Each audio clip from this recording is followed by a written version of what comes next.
Dr. King Gregorski, Katy ISD, hello. Hello. So good to be here with you. Absolutely. Thank you so much for taking the time. We recognize this is an extremely busy time of year. And knowing that it is the start of another school year, with that comes parents' concerns and questions. We had a number of Katy ISD parents be very receptive to the KHOU 11 back to school survey and responded with their questions and their concerns for this coming school year. And I have some of those with me today. And some of those concerns and questions we found are just the same in a number of our area school districts. Top concern among parents is safety and security of their students, of the staff, of the school itself. So we'll start there. We know all Texas classrooms are required to have silent panic buttons. Celeste asked, do Katy ISD schools have emergency buttons, panic buttons? Yes, we do in all of our classrooms. And I'll say this, and we're very fortunate in Katy ISD that we've passed a lot of school bonds in the past that provide for safety and security. And we are already out in front of what some of these new mandates are, including the panic buttons or panic alarms or ways to call in immediately. So all of our classrooms have been outfitted with a feature that you can call in and make those calls for panic or emergency.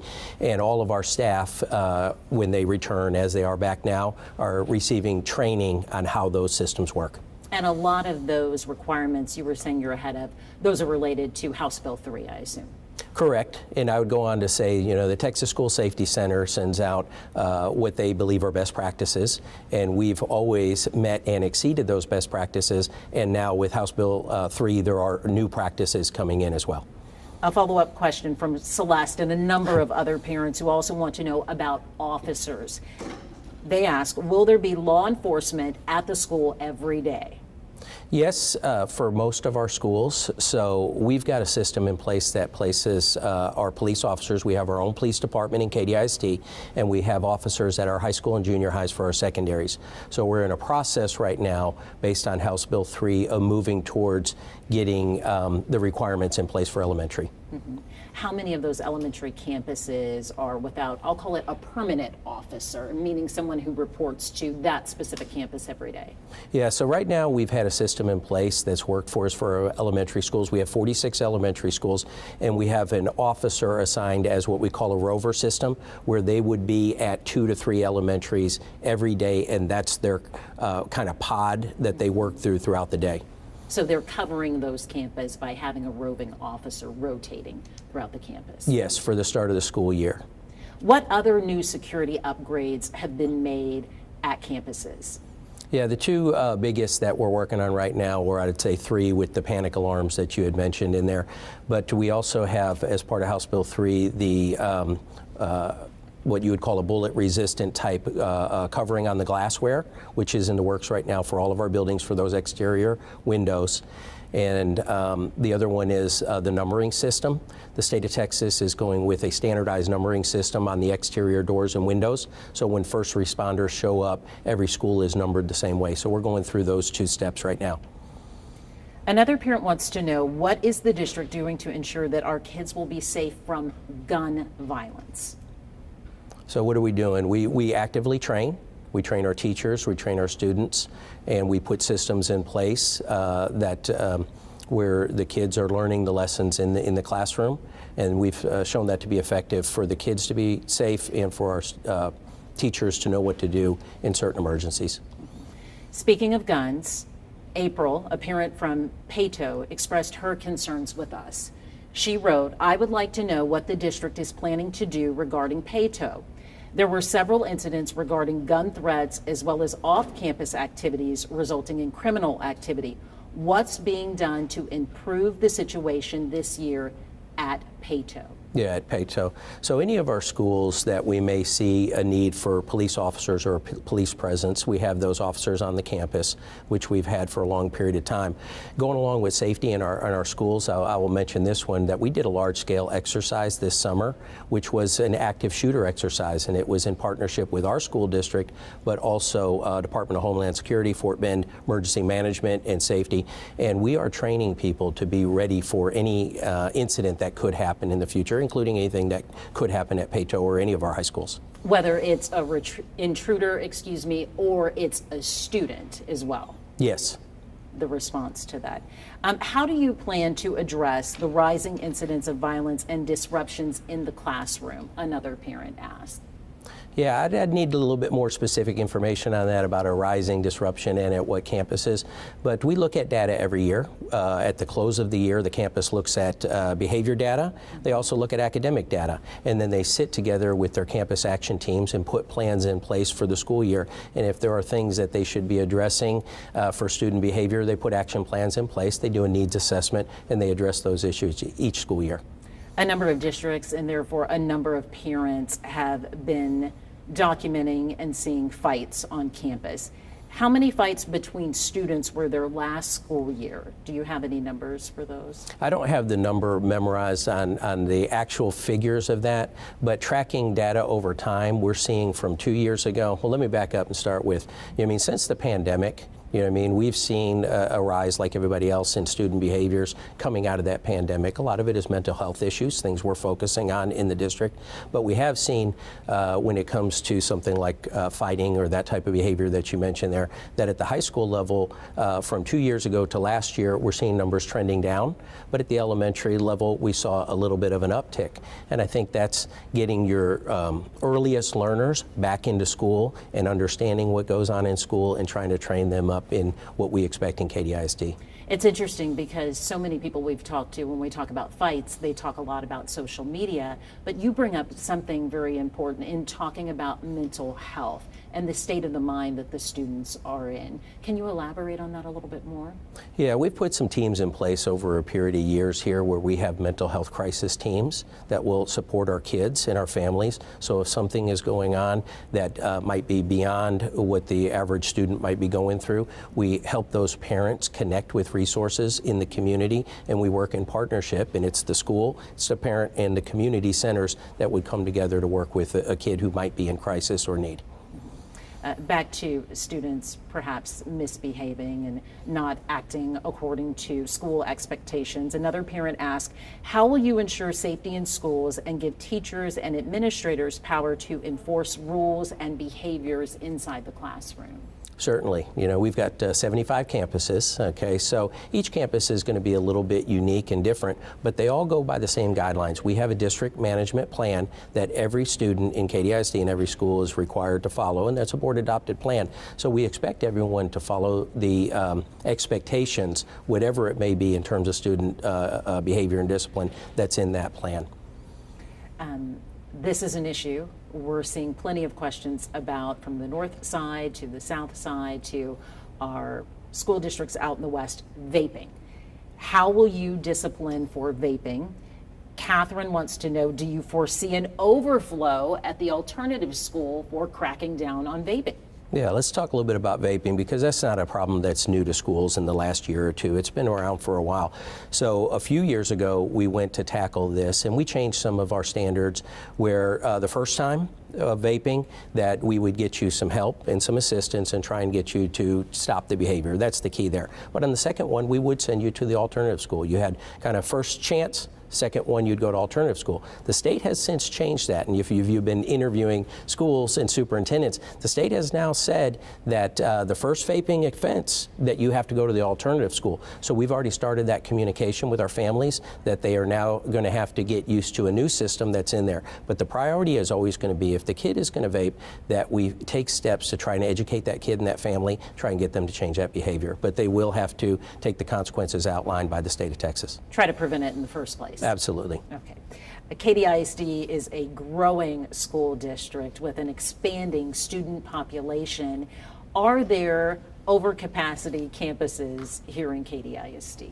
Yeah, we always find some schools that will be a little bit over capacity every year. Okay, so 94,000 plus kids, and we'll pick up a couple thousand, maybe 3,000 this year, like we've been doing over the years. So we're always building new schools, and we've got the schools bond. We got the 2021 bond, which we've got 4 schools being built right now. 2 will open, 2 elementaries will open in August, and then a junior high and a high school next year, which will help alleviate some of that overcrowding. And we just our board called for a bond to go to the ballot again in 2023 November to build 4 more new schools. So we're 94,000 kids. By 2030, we'll be 100,000. Those kids need to go somewhere. And are you seeing this growth in certain areas of the school district specifically? Yeah, right now most of our growth is what we would call the northwest quadrant, so that's north of I-10 and west of 99. Are these schools over capacity because of the growth in those specific areas? I'd say yes, up in that area, and then opening the 2 elementaries is going to help the overcrowding in some of those schools. But we do have other pockets and concentrations we're looking at and managing that as well. Mm-hmm. What's the best approach to alleviate an overcapacity school? Is it just to build another? Yeah, that certainly does help if you're going to continue to grow. So you have to get with your demographers and you have to watch this trend line. And is it going to continue to grow, or are you seeing fluctuations up and down? And you can manage it different ways, maybe with some portable buildings or temporary classrooms, or shifting some of that population or programs from one school to another. But when it comes to Katy ISD, the way it's growing like this, those minimal shifts don't really help. Building the new schools is really where we need to be. In the meantime, for students who are at overcapacity schools, we have a parent who asked, do you think it negatively impacts students being in a more populated school? Yeah, I don't think so, because I think the focus is going to be on the student there. Whether the school, it might be a little bit over capacity, we're still going to put enough teachers in there to make sure the class sizes are adequate, and we're going to allocate more resources there. The bigger the school grows, the more resources we put into it. So it wouldn't matter if you're under capacity or over, we're going to ensure those kids in the class sizes are adequate for learning. In every school district, parents have asked us and sought information about teachers. Do you have enough teachers? How are you retaining teachers? How are you recruiting teachers? And who's at the head of the class? A parent asked, are there certified teachers in all classrooms or temporary teachers and substitutes in some? Yeah, there will probably be some temporary teachers or substitutes in some classrooms, but for our fully hired staff, they are certified by the state of Texas, and we put a certified educator in there when we can. The teacher shortage in Texas is real. In America, it is real, that there is just a limited number of teachers out there. So what do? We're all competing for the same folks to go into the classroom. But one of the things we've done is, in the last year, we're going to do a Grow Your Own program, where we are going to be our own alternative certification provider. We've already petitioned the state of Texas for that, and we're just waiting on an answer. As soon as they tell us we're good to go, we're going to start growing our own to get into the classroom. Is that something that's new? Would you be among the first to start doing this when it comes to school districts? There are many private industries that have alternative certification programs where they do that, but there are a handful of school districts who actually do their own Grow Your Own program. And obviously it's been productive if you're looking into it as well. Yes, we think it will solve some of our teacher shortage problems in the future, but that's just one step we're taking. You probably are aware, if you've been interviewing superintendents, that the state of Texas, TEA, had the teacher vacancy task force, and they put together a list of things that would be helpful. One of them would be higher compensation. So that's a goal of ours, to attract and retain folks, is to make sure we're competitive within the market. I really like what our Board of Trustees did recently, and they passed a 3% raise for all our folks. So we are competitive in the market, but any bit we can do more would certainly be helpful. And you've got to rely on voters to do that as well, too, to find those funds, so to speak, to give, because it doesn't all come from the state. Right now, the state, if you've looked at what they're doing with their surplus, you know what I mean? And when they started the legislative session, they had a $33 billion surplus. And if you're familiar with the state's rainy day fund, yes, that's at its capacity. So there's enough money at the state, and the state just has not done that part of allocating it down to the schools. That would be a better way to phrase it. They haven't allocated yes, it to schools yet. Thank you for that. What is Katy ISD's long-term plan to remain competitive and to continue to attract the best of the best? You bet. We have to build a culture in Katy ISD that's inviting for folks, and that's something we focus on all the time here, that to attract folks, anybody can put out a competitive salary, you know what I mean, and everybody is pretty close in salary, but we want this to be a place that's inviting for folks and that they feel that they are making a difference for our kids and our families. So that's a big piece of what we do. The culture and climate is going to be a big focus for us this year. Let's talk books now. Yes. Another question and concern that came up in our survey from Katy ISD prohibiting certain books from its libraries, to pausing book purchases, to warehousing any books that have already been ordered. A parent asked, how will this affect students? Yeah, in the grand scheme of that, every school has a library right now. We have adequate books, but we always order new books, and those books get shelved into the library as an addition to the collection. So there isn't any bit of a shortage of books that kids would walk into school on day one and not be able to access books into their library. Mm-hmm. Why not have an overview committee for the book review process, parents ask? Yeah, we have some committees and we have a policy that would take a look at books if there's an issue or a challenge to a book of something like that. But overall, we've got 75 schools, and we've got 75 master's degree trained librarians who know how to go into our system, follow our practices, and make those selections for their library collections. But they're not ultimately the ones deciding on which new books will be accepted into the libraries. Yeah, so let's back up. So we had policies in places where the librarians would make those selections based upon current policy, but there have been changes in the law. If you hadn't heard that one yet, House Bill 900 is the major change coming through. So House Bill 900, once that got signed into action by the governor, changes what types of books could be in a library collection. How many books have been prohibited from, let's say, Katy ISD, and how many titles are there in the library catalog? Give us an idea here, some context with numbers. Yeah, that's a good question, and I would ask all of our parents who are more interested in that, go to our website. It's a Partner with Parent website, which has all of this information for what you're inquiring, including a number on there, and it escapes me as a number of what's in our collection and what has been removed from our shelves for, say, pervasive vulgarity, but it was less than, I think, 1/10 of 1%. Final question from a parent on books is warehousing books an effective use of time, resources, and personnel? Well, I would look at that from a different angle on this, okay? So we ordered books, okay, and we do have some books that we talked about that would be temporarily shelved that are under review right now. So when those books were purchased, they were purchased under one standard, okay, and one set of board policies. But when the law changed, we don't have any control over the law. So if we've got books that we now are coming in as part of an incoming collection, we should review those books and apply them to a new standard that was just passed in the legislature. And we'll move through that pretty rapidly. Mm-hmm. Would you say what Katy ISD is doing is just following the law? Absolutely. Let's turn to academic achievement now. How did Katy ISD students perform in this past year's assessment? Speaking specifically about the STAR. The STAR test, yes. So we've got the results back from how our students performed in high school on STAR, and I think our kids overall have performed very well. So when you look at our data as a district, you would see that anywhere from 16 points up to 23 points higher than the state average on that test. So our kids are doing very well, but they're also doing really well on other standardized tests like the ACT and the SAT.